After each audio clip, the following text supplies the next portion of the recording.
Doctor اسرار احمد اپنی کتاب میں یہ واقعہ بیان کرتے ہیں کہ ایک زمانے میں جب مولانا مودودی مرحوم کو سزائے موت ہوئی تھی، میں اس وقت اسلامی جمعیت طلباء کا ناظم اعلیٰ تھا۔ میں نے عزم کے ٹائٹل پر یہ نظم شائع کی تھی اور پھر جیل میں مولانا کو بھیجی تھی۔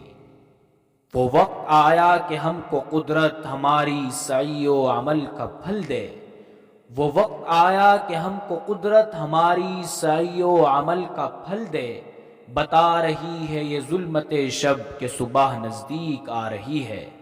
ابھی ہیں کچھ امتحان باقی، فلاکتوں کے نشان باقی، قدم نہ پیچھے ہٹیں کہ قسمت ابھی ہمیں آزما رہی ہے۔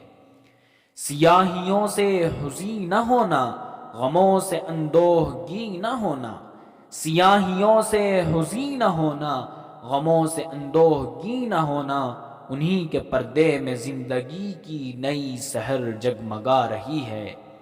رئیس اہل نظر سے کہہ دو کہ آزمائش سے جی نہ ہاریں، رئیس اہل نظر سے کہہ دو کہ آزمائش سے جی نہ ہاریں، جسے سمجھتے تھے آزمائش وہی تو بگڑی بنا رہی ہے، جسے سمجھتے تھے آزمائش وہی تو بگڑی بنا رہی ہے۔